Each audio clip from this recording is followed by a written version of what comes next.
이 $50짜리 DIY 기계는 최대 50년 동안 주택에 지속적으로 전력을 공급할 수 있습니다. 태양 빛이나 바람에 의존하지 않으며 95% 이상의 용량으로 지속적으로 작동하는데, 이는 태양광이나 풍력 발전이 따라올 수 없는 수준의 신뢰성입니다. 그러나 이 기술이 거의 250년 동안 알려져 있었음에도 불구하고 우리는 에너지 독립의 핵심이 몇 년 안에 성능이 저하되는 태양광 전지나 리튬 이온 배터리에 수천 달러를 쓰는 것이라고 듣고 있습니다.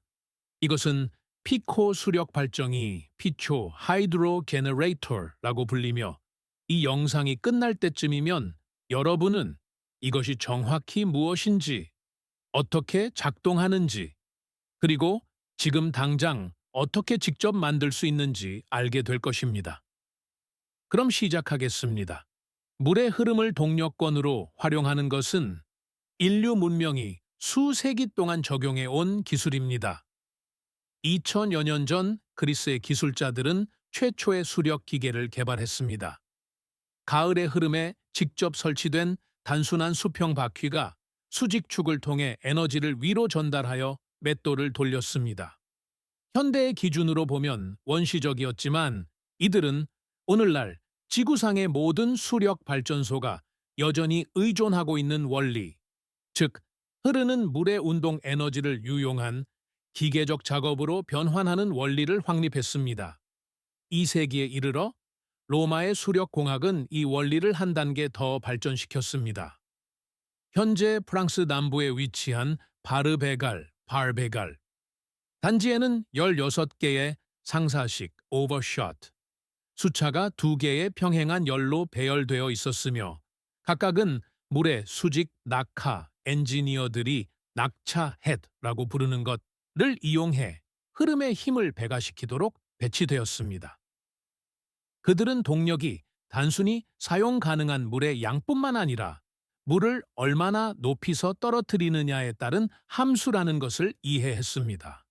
그들은 이 원리를 아주 훌륭하게 마스터하여 이 단일 시설에서만 12,000명을 먹여 살리기에 충분한 곡물을 가공할 수 있었습니다. 하지만 몇백 년을 빨리 감아보면 독립적인 수력 발전의 현대적 시대가 형태를 갖추기 시작한 시기에 도달하게 됩니다. 그것은 시에라 네바다의 한 금광에서 일어난 사고와 우연히 그 사고를 목격한 레스터 앨런 펠턴이라는 목수로부터 시작되었습니다. 1870년대 시에라 네바다 전역의 광산 작업은 증기기관에 연료를 조달하기 위해 숲 전체를 소비하고 있었습니다.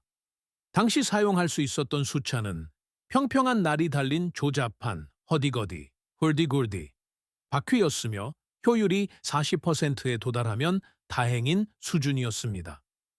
펠턴이 이 바퀴 중 하나를 관찰하고 있을 때 구동축에 바퀴를 고정하던 핀이 미끄러지면서 버킷의 중심을 향하던 물줄기가 가장자리를 때리게 되었습니다. 그러나 바퀴는 느려지는 대신 모든 예상을 깨고 속도가 빨라졌습니다. 그 순간 펠턴이 깨달은 것은 기계공학 역사상 가장 생산적인 관찰 중 하나였습니다. 단순히 물로 날을 때리는 것만으로는 충분하지 않았습니다. 핵심은 물의 방향을 최대한 완전히 반전시켜 모든 운동량을 추출해내는 것이었습니다.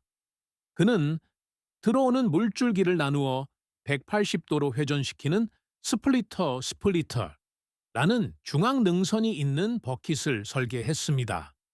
1880년까지 그의 수차는 90% 이상의 효율에 도달하여 외딴 농가와 소규모 광산들이 이전에는 활용할 수 없다고 여겨졌던 높은 산의 계곡물에서 상당한 전력을 생산할 수 있게 해주었습니다.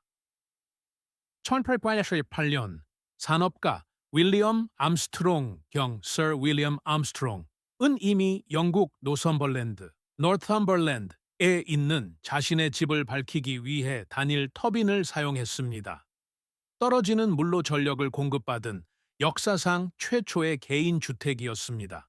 곧 5kbar 미만의 수력 발전을 지칭하는 피코 수력 피초 하이드로이라는 용어가 만들어졌습니다.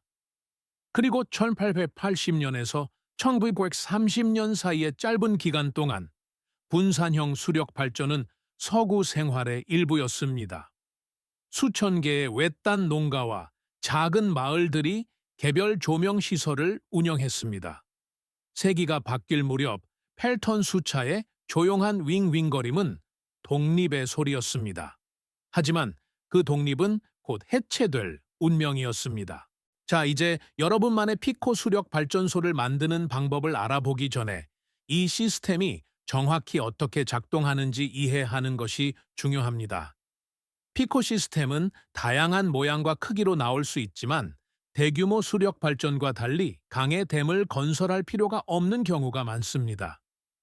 이 시스템은 엔지니어들이 수로식 run of river 이라고 부르는 방식을 사용하는데, 이는 물을 가두지 않고 계곡물의 작은 부분만 우회시키는 방식입니다.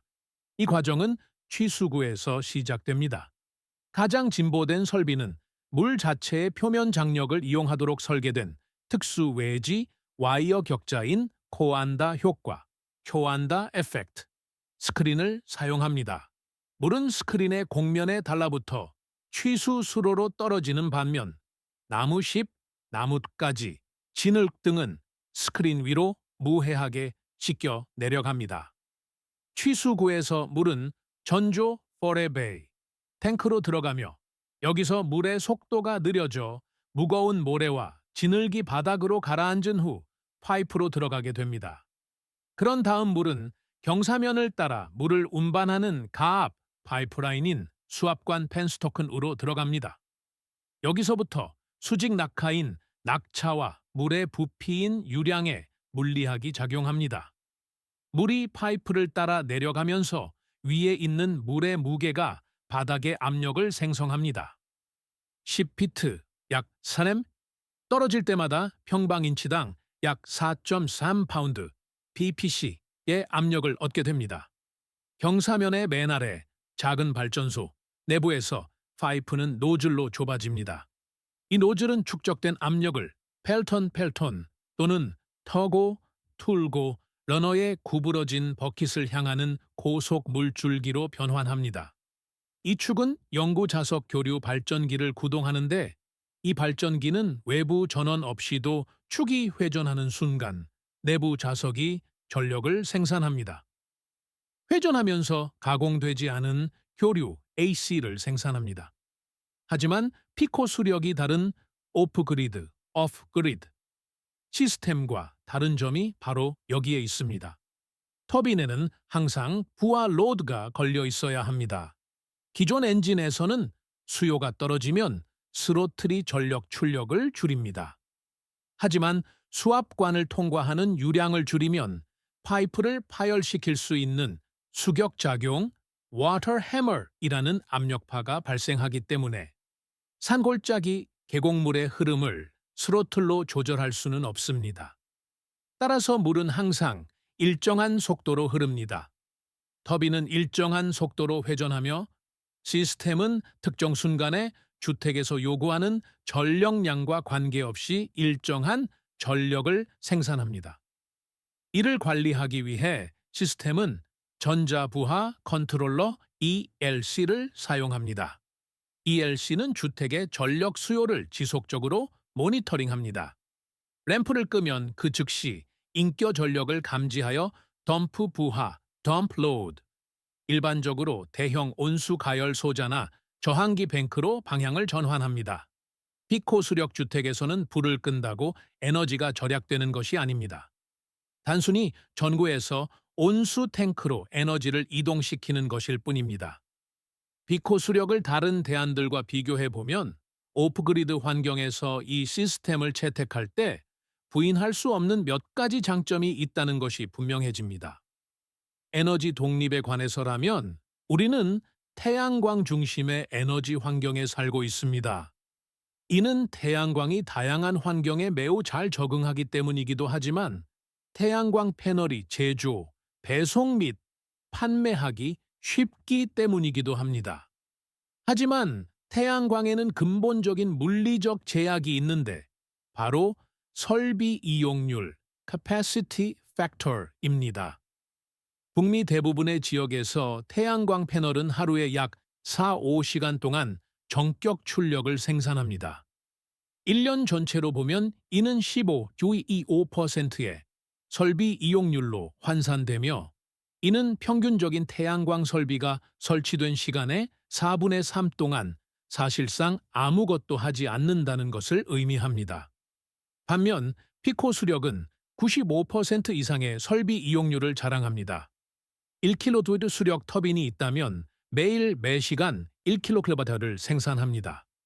24시간 동안 24kW의 전력을 얻게 되는 것입니다. 태양광에서 이와 동일한 출력을 얻으려면 어둠과 태양의 각도를 고려하여 최소 6kW의 어레이가 필요합니다. 그리고 이는 배터리 요구량에 있어 엄청난 차이를 가져옵니다.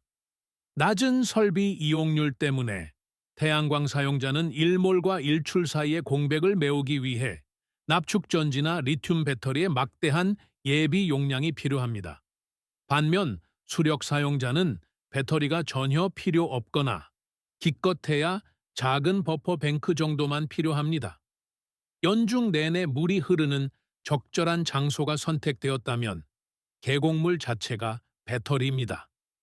그리고 높은 곳에 있는 물의 위치 에너지는 지금까지 제조된 그 어떤 화학적 저장 장치보다 더 일관되고 신뢰할 수 있습니다. 이러한 신뢰성과 낮은 기술적 장벽이야말로 피코 시스템이 지구상에서 가장 외딴 지역에 사는 사람들에게 생명선이 된 정확한 이유입니다. 전력망에서 수천 마일 떨어진 네팔, 인도네시아, 케냐의 외딴 마을에서는 지역사회가 관리하는 10대 50kW 규모의 마이크로 그리드가 지역사회 전체를 변화시켰습니다. 그들은 실리콘밸리의 첨단 독점 배터리 시스템을 사용하지 않습니다. 그들은 펠턴 수차와 ELC를 사용합니다. 그들은 20세기의 전력망을 완전히 건너뛰고 21세기의 독립으로 곧장 나아갔습니다. 하지만 도시 환경에서도 이 기술은 그 가치를 증명하고 있습니다. 호주의 연구원들은 상업용 건물의 여과 시스템 내부에 에너지 회수 피코 터빈을 사용하기 시작했습니다. 배관 밸브에서 일반적으로 낭비되는 압력을 포착함으로써 건물 에너지 사용량의 10%를 회수할 수 있습니다. 이 원리는 산골짜기, 계곡물에만 적용되는 것이 아닙니다. 그것은 압력의 보편적인 법칙입니다. 그렇다면 이 기술이 설비 이용률 측면에서 그렇게 우수하다면 왜 아팔라치안스나 캐스케이드스의 모든 가을마다 터빈이 없는 것일까요? 그 해답은 기업이 아니라 의회의 법안에서 시작됩니다. 1936년 농촌 전화법 Rural Electrification Act은 중앙 집중식 고전압 전력망 인프라를 미국 농촌 지역으로 확장하기 위해 연방 정부가 보조금을 지급하는 프로그램을 만들었습니다. 이 법안 이전에는 시골에 살면 자신의 전력은 스스로 책임져야 했습니다. 델초 발전기를 샀거나 수차를 만들었습니다. 하지만 수마일의 구리선을 연결하는 비용에 보조금을 지급함으로써 정부는 개인이 자체 시스템을 유지할 경제적 동기를 사실상 없애버렸습니다. 두 세대에 걸쳐 펠턴 수차를 유지하는 데 필요한 기술, 배관, 베어링 유지 보수, 노즐 조정 기술은 중앙 집중식 의존 문화 속에서 사라졌습니다. 우리는 무료로 얻을 수 있는 지역의 물 흐름을 매월 청구서를 받는 편리함과 대기업이 통제하는 중앙 집중식 발전과 맞바꾼 것입니다. 그리고 오늘날 관료주의적 시스템은 이러한 시스템을 구현하는 것을 어렵게 만들 수 있습니다. 미국에서는 연방에너지규제위원회 FERC가 항해 가능한 수로에 영향을 미치는 모든 수력 발전 프로젝트에 대한 관할권을 주장합니다. 현재 매우 작은 프로젝트에 대한 면제 조항이 있긴 하지만 자연 하천에서의 수로식 프로젝트는 여전히 1년이 걸리고 환경조사에 수천 달러가 소요될 수 있는 허가 절차를 요구할 수 있습니다. 또한 미국 수자원법에 명시된 법적 분할 문제도 있습니다. 동부주에서는 연안권 원칙, 리파리안 독트린이 적용되어 토지를 소유하고 있다면 그 토지를 가로지르는 물을 합리적으로 사용할 권리가 있다고 명시합니다. 우회된 물의 100%를 다시 하천으로 돌려보내는 피코 수력 시스템의 경우 이는 일반적으로 실행 가능합니다. 하지만 적합한 수력 지형이 대부분 위치한 서부주에서는 대신 선점주의 (prior appropriation가) 적용됩니다. 선점주의 하에서 물은 별개의 재산권입니다. 파이프를 통해 30초 동안 물을 우회시켰다가 한 방울도 빠짐없이 돌려보낸다 하더라도 이는 다른 사람이 보유한 선순위 수리권에 대한 침해로 분류될 수 있습니다. 그리고 물론 연방 관할권과 주 수자원 원칙의 이면에는 수십 가지의 효과적인 기술들이 주류로 채택되는 것을 조용히 배제해온 동일한 구조적 장벽이 자리 잡고 있습니다. 바로 지속적인 사용을 통해 이익을 얻는 공급망의 부재입니다. 터빈과 재료의 초기 구매 비용은 상당한 지출이 될 수 있지만 잘 만들어진 펠턴 수차는 10년마다 $50짜리 새 베어링 세트만 교체해주면 50년 동안 지속될 수 있습니다. 유지 보수 비용이나 부품 교체로 인한 반복적인 수익이 발생하지 않는 것입니다. 관료주의를 헤쳐나갈 준비가 된 사람들에게 피코 수력은 여전히 에너지 자급자족의 성배로 남아 있습니다. 하지만 정치적인 문제를 차치하고라도 여전히 고려해야 할 몇 가지 사항이 있습니다. 첫 번째 장벽은 부지 자체입니다. 수력 발전 부지는 원한다고 해서 만들어낼 수 있는 것이 아닙니다. 그리고 우리 중 많은 사람들에게 주변 환경이 피코 수력 설비에 적합하지 않을 수 있습니다. 낙차와 유량이 있어야 합니다. 정원용 호스에 간단한 압력계를 달거나 레이저 레벨기를 사용하여 낙차를 측정할 수 있습니다. 그리고 5갤런 양동이를 채우는 데 걸리는 시간을 측정하는 간단한 테스트인 양동이 방식을 사용하여 유량을 측정할 수 있습니다. 최소 50피트, 약 12mm의 낙차나 분당 10갤런의 유량이 확보되지 않는다면 설계를 시작하기도 전에 경제성이 떨어집니다. 두 번째 장벽은 유지보수입니다. 수력 시스템은 살아있는 설비입니다. 폭풍우가 지나간 후에는 쥐수구가 막히고 베어링이 마모되며 혹독한 겨울에는 파이프가 얼 수 있습니다. 이것은 한 번 설치하고 잊어버리는 시스템이 아니며 최고의 효율성을 유지하려면 정기적인 주의가 필요합니다. 하지만 토지와 물, 그리고 이를 유지할 의지가 있는 사람들에게는 지난 20년 동안 진입 장벽이 크게 낮아졌습니다. 즉시 사용할 수 있는 기성품 솔루션은 가장 쉬운 도입 방법을 제공합니다. 파워스파우트 및 스콧 하이드로와 같은 회사들은 이제 콘크리트 패드에 볼트로 고정하고 최신 인버터 시스템에 직접 배선하도록 설계된 완전한 올인원 터빈 장치를 제공합니다. 하지만 예산이 빠듯한 사람들을 위해 다른 DIY 옵션도 사용할 수 있습니다. 첫 번째 옵션은 수평적 사고의 산물인 터빈으로서의 펌펫 터바인 전략에서 시작됩니다. 전기를 사용하여 물을 이동시키도록 설계된 표준 원심 수분 펌프는 반대 방향으로 물을 강제로 통과시키면 실제로 전기를 생성합니다. 이러한 농업용 펌프는 대량 생산되어 모든 철물점에서 판매되기 때문에 특수 터빈 비용에 아주 적은 비용으로 견고한 산업용 등급의 핵심 부품을 제공합니다. 하지만 현재 독립적인 제작자가 가장 쉽게 접근할 수 있는 진입점은 다니엘 코넬의 오픈소스 작업에서 나옵니다. 그는 누구나 일반적인 재료를 사용하여 $50 미만으로 기능적인 터빈을 제작할 수 있는 고성능 오픈소스 설계를 개척했습니다.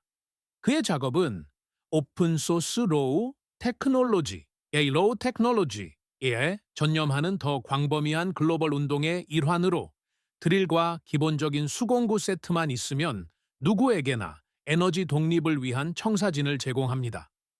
커뮤니티에서 검증된 이러한 설계를 따르면 전문 시장을 완전히 우회하여 뒷마당의 가을을 지속적인 전력 공급원으로 바꾸는 시스템을 구축할 수 있습니다. 그리고 기억하십시오. 어떤 길을 선택하든 가장 중요한 단일 단계는 도구를 만지거나 공급업체에 연락하기 전에 이루어집니다. 그것은 바로 건기의 유량을 측정하는 것입니다. 봄철의 홍수 때도 아니고 가을철의 평균치도 아닙니다. 수주간의 가뭄이 지난 후 8월에 가장 수위가 낮을 때 가을에 흐르는 유량에 맞춰 설계하십시오. 건조한 여름 내내 지속적으로 500배비율을 생산하는 시스템이 1년 중 단 2달 동안만 5,000배를 생성하는 시스템보다 더 유용합니다. 피코 수력 발전기는 19세기의 기계적 천재성과 21세기의 전력전자공학을 연결하는 다리이며 단순한 가을이 10년간의 배터리 혁신보다 더 많은 에너지 안보를 제공할 수 있음을 증명합니다. 숨겨진 에너지 기술에 대한 이 탐구가 주변의 천연 자원을 바라보는 여러분의 시각을 바꾸었다면 채널을 구독하고 이 영상에 좋아요를 눌러주세요.